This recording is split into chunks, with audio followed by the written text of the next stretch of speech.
Welcome to Dashing Dish. Today I'm getting personal and I'm sharing my journey through eating disorders and how God turned the ashes of my life into something beautiful. Today's menu includes decadent triple chocolate chunk muffins, honey nut Cheerio chicken with everything cauliflower, noodle-free lasagna full of traditional flavors with a surprise ingredient, and for dessert, chocolate-covered strawberry frozen yogurt. I'm sharing the very start of Dashing Dish with all the foods we crave coming up.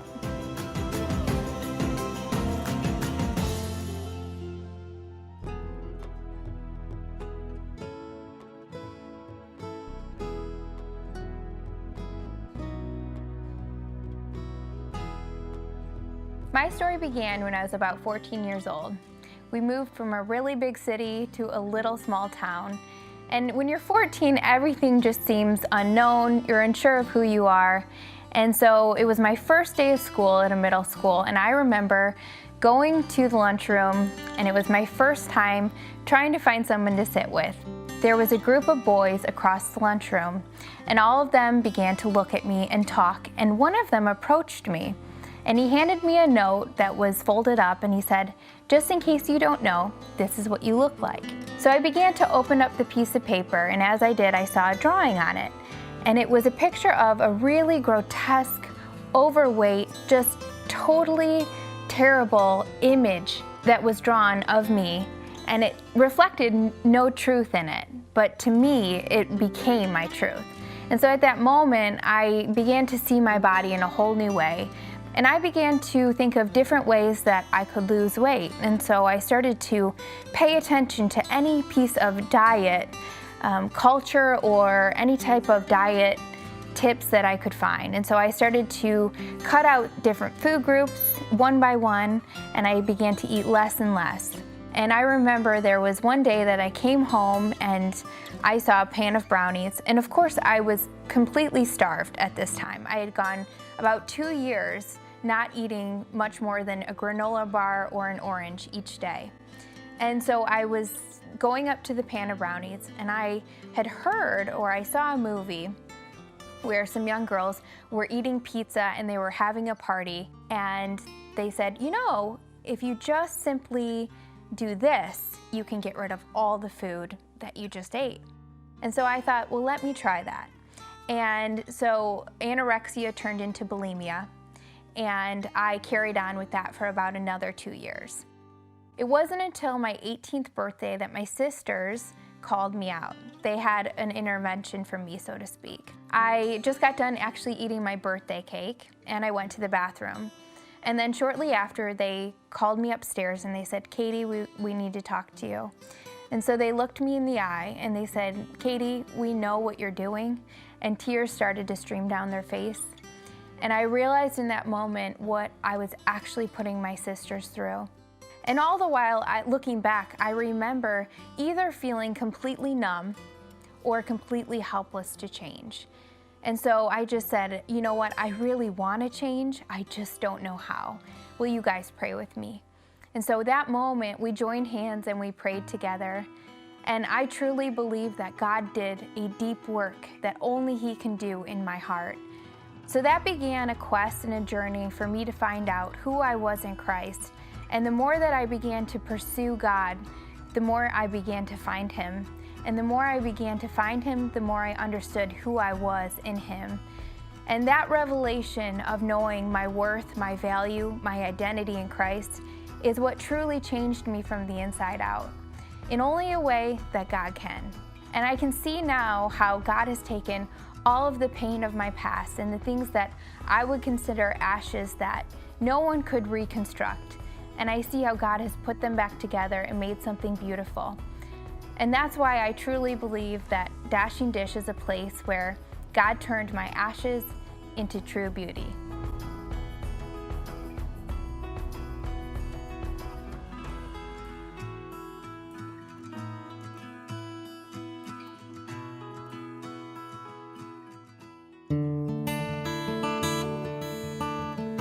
Okay, so today we're starting with a chocolate chunk muffin that basically tastes like a cross between a muffin and a brownie.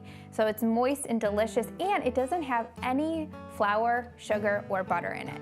And actually all the recipes that we're gonna be making today started Dashing Dish with, and they tend to be one of the most popular still. So we're gonna be covering a lot of the classics from Dashing Dish today. So to the blender, I added 1 cup of water, 1/2 cup of applesauce, 1/2 cup of Greek yogurt, and 3 egg whites. So now I'm gonna start with my dry ingredients, and I have cocoa powder here, and I'm gonna do 3/4 cup of cocoa powder. And the cocoa powder makes these muffins really rich and dense, almost like a brownie, and you wouldn't expect that cocoa powder would do that, but it really does add a lot of richness. And the nice thing about cocoa powder is it gives you that chocolate flavor without a lot of sugar and butter and all of the other yummy things that we know in chocolate. And then we have 1 3/4 cup of oats, and 1/2 cup of sweetener. With sweetener, if you've seen Dashing Dish cooking shows before, you know that I tell you can use any kind of sweetener you like. Personally, I use monk fruit sweetener or stevia. I also like coconut sugar and sugar in the raw. So whatever works for you, just choose a dry, granulated sweetener for this recipe. Then I have 1½ teaspoon of baking powder and 1½ teaspoon of baking soda, and 1/4 teaspoon of salt. Then I'm just gonna cover the blender and I'm gonna go ahead and blend this all up.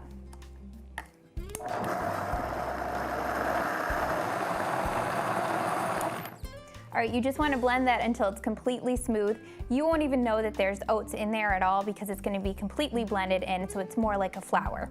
And then I'm gonna take my trusty ice cream scoop here, which is really nice for muffins. It makes them the perfect size, and it's an easy release. So I use that whenever I make muffins. And I'm just gonna go ahead and scoop this in. This batter is gonna look really thin, but trust me, it turns out perfectly every time. And when I actually created this recipe, it was one of the first recipes that made me realize how different I felt when I went from that sugary white flour muffin that I bought from a grocery store freezer to making my own using whole grains. So in this case, it was the oatmeal. And I felt so much better. I didn't have an energy slump midway throughout my day. And I realized, wow, when I cut out the sugar and the flour, I feel so much better. And that was when I really started to have a healthier relationship with food. It was when I started to focus on how food makes me feel rather than eating healthy or eating a low-fat or a low-calorie food just to lose weight or just to fit into a certain size jeans. My motive was then turned into, how can I feel my very best? And that became my focus. And ultimately, that led me to desiring to glorify God with my body. And I think a lot of times we forget that, you know, we only get one body. And how we treat it, how we steward over it is so important. And if we make good choices and we fuel our body with real food, the way that God intended, we're gonna feel our best. And that allows us to be a really good steward over what He's given us and also bring Him glory because we have energy and strength to be able to do all that we're called to do. So I'm just gonna finish filling these muffin tins here.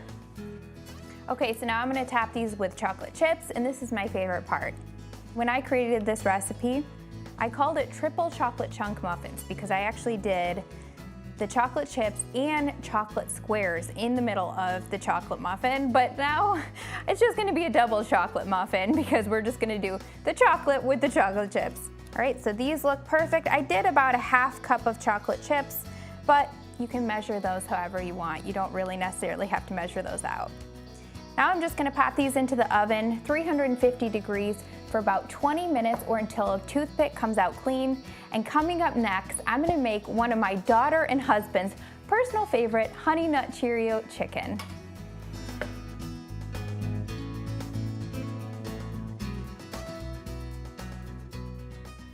(1927) segment 6. Whoa, what just happened? What just happened? Oh. Stop. I don't know. Hold on a second. Let me figure out what I just did. Segment 6, take 2.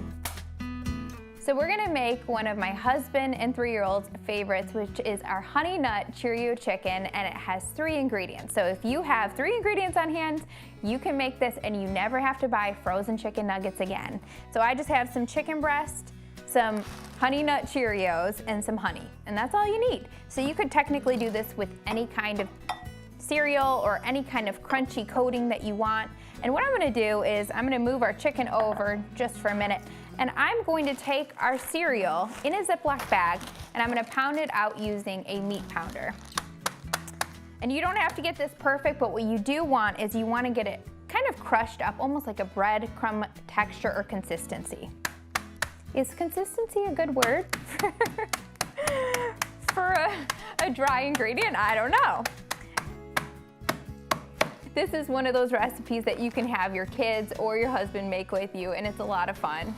So I didn't really measure out the cereal. You can just kind of eyeball it to see, will this coat all of the chicken? But I think I have about 2 cups of cereal in here. So let's say you have some leftover cereal, then this is a really good way to use it up as well. So you can see I have a few little pieces of Cheerios still, and that's okay. What is important is to have some of the coating that's fine enough to grab onto the chicken when you coat it. Then in another bowl, I'm gonna do about a cup of honey. And what I like about using honey is you don't need to use raw egg whites at all. So if you have an egg allergy in your house, honey is the perfect way to get the coating to stick onto the chicken. And it gives a lot of flavor as well. So I have my 2 coatings there. I'm just gonna go ahead and cut up this chicken. And I use kitchen scissors or kitchen shears to cut my chicken. I don't use a knife and a cutting board. First of all, you only get one thing dirty this way, but also it's just quicker and easier. Sometimes I'll even take my kitchen scissors and I'll kind of just cut things up into the bowl. Okay, so now I'm gonna spray a sheet pan with cooking spray. And I have a rack here. If you have one of these, great. You probably have had it for forever. It came with the pan a lot of times, and you've never used it and thought, what is this for? Well, this is a perfect recipe to use one of your racks. It's not just for cooling things. And the reason why is this rack will help the chicken to get crispy the whole way around, rather than just putting it flat on the pan, which you could do. But a lot of times you'll have that soggy underneath. But if you have a pan, it allows the heat to circulate and it'll get crispy and crunchy on every bite of chicken. So now I'm gonna start by coating the chicken, and you can do a few pieces at a time. This is how I cook at home. I get it done quick. In fact, a lot of times when I'm feeding my whole family, so like my mom, my dad, my sisters, my mom is always remarking, gosh, Katie, you're so fast in the kitchen. But you know, I look for these shortcuts.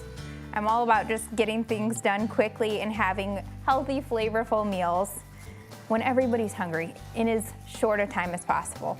So I'm gonna go ahead and finish breading the rest of these chicken nuggets. Then I'll pop them in the oven, 375 degrees for about 10 to 15 minutes or until they're golden brown on top. One of my favorite simple side dishes that can be cooked alongside the Cheerio chicken nuggets or any of your favorite meals is my roasted everything seasoned cauliflower. First, I preheat the oven to 425 degrees. I spread the cauliflower florets evenly on the tray and spray with good quality cooking spray.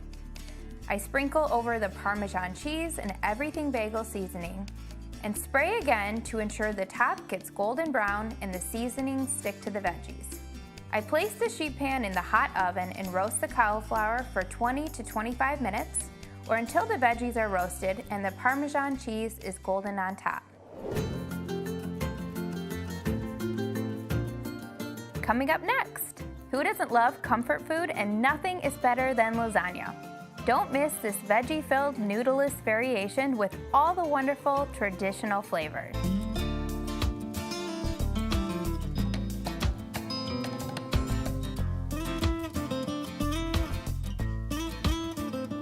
Lasagna is the ultimate comfort food to me. In fact, I remember on Sundays growing up, my mom would always make a lasagna and we'd have it family style around the table with everybody there. So this just reminds me of home and my mom. And one of the great things about this is it actually doesn't contain any pasta.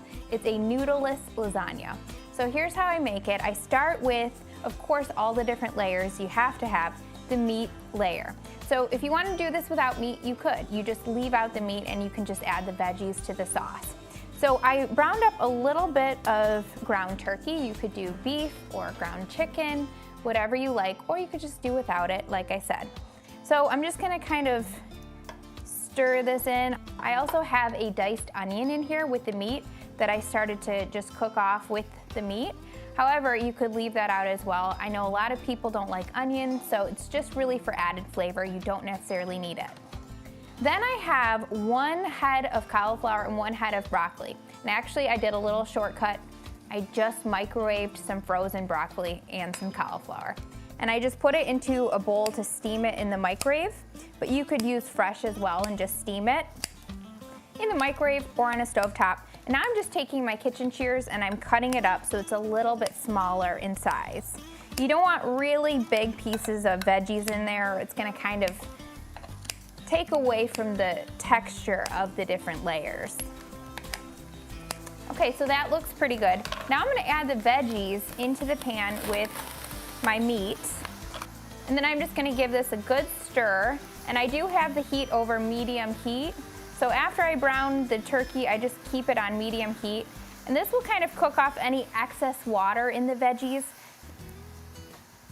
Okay, so now that these are kind of cooking off in the water, I'm gonna add my seasonings. So I'm gonna do a 1/2 teaspoon of salt, about a 1/2 teaspoon of pepper, 1 teaspoon of garlic powder, and a good heaping teaspoon or 2 of Italian seasoning.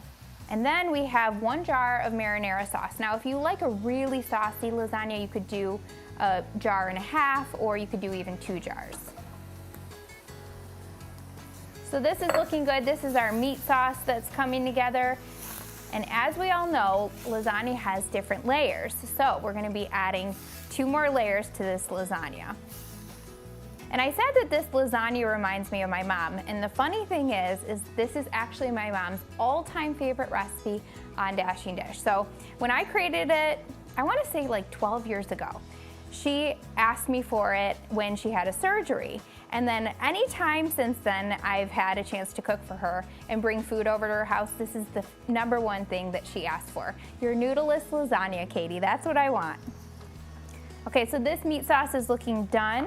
So I'm gonna turn the heat off. And then we're gonna make our cheese layer. Okay, so the cheese layer is very simple. It's just 1 16-ounce container of cottage cheese. You could also do ricotta, but cottage cheese actually has a very similar taste, same texture basically, and it makes a creamy cheese layer, and it is about half the fat and calories and higher in protein as well. And then we have 3/4 cup of Parmesan cheese. Okay, so now the fun part, we're gonna start layering the lasagna. And instead of the noodles, because remember, this is a noodleless lasagna, we have zucchini. And if you've ever made anything with zucchini before, you probably know it lets off a lot of water. So all you wanna do is you wanna bake it on a sheet pan while you're making your other layers for about 15 minutes, 425 degrees. And what that does is it cooks off a lot of that water before you add it to the lasagna. And so that way it won't make a really sloppy, wet lasagna. Then we're gonna have our meat sauce. And I'm gonna spread this on top of the zucchini, just like a typical lasagna. And you know, I take all of my favorite foods, and I've been doing this from the very beginning when I learned how to make all of my favorites in a healthier way. That was a huge part of my recovery when it came to how I viewed food. I really thought about food being something that can be a good thing that can nourish us, and we can even enjoy it. I always say that God gave us taste buds for a reason. There's nothing wrong with eating food that you enjoy. You don't have to eat dry, bland, boring food to eat healthy. And that looks perfect. And then we'll see if I can fit this meat sauce on top. This is a lot of veggies, so if you don't get them all in, that's okay. And then we'll do our shredded mozzarella. We have about a cup. You want to kind of just cover it in the mozzarella. And I'm going to pop this in the oven, 425 degrees. I'm going to cover it for 50 minutes, and then in the last 10 minutes, take the foil off, and that will get the cheese nice and golden brown. And coming up next, we're going to make a chocolate strawberry frozen yogurt. You don't want to miss it.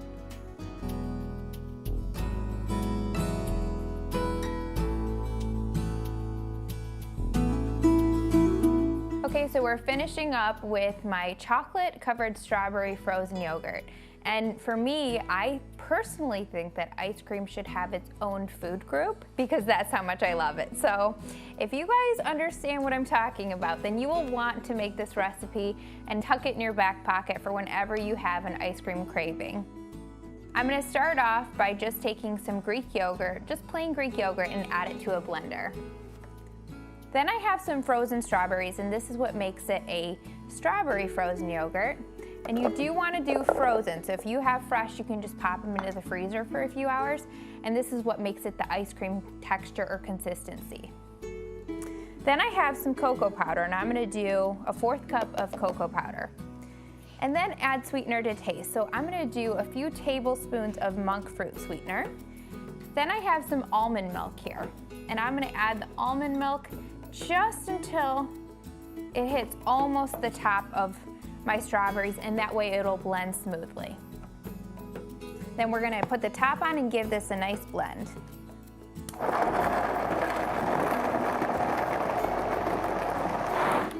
Okay, so that looks perfect. It's nice and smooth and thick, so it looks just like ice cream, absolutely delicious. And I remember when I first created this recipe in the very beginning of Dashing Dish, I was looking for something to hit those ice cream cravings in a healthy way because I was pretty much looking for some ice cream to have after every single dinner. And I knew that that would not be good and nourishing to my body every night. So I had to come up with a healthier way, and you can see that this is really good for you. It's fruit, it's some protein with that Greek yogurt. So these look delicious. If you wanted, you could pop one of these in the freezer and you can have it later. So you just take it out of the freezer about 2 hours before you have it, and it'll be perfect, almost like soft serve texture. And I'm gonna enjoy this one now. It'll be the perfect way to end the day.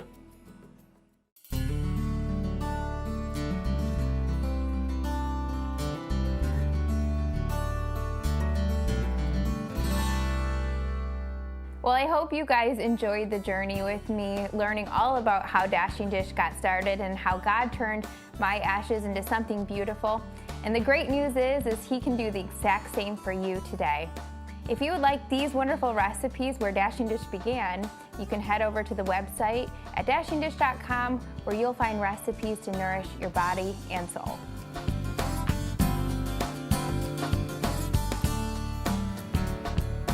And the kids, all the picky husbands in your house, picky husbands, if you have multiple husbands, then you need to watch a different show, and you definitely need to think about what's really going on in your household.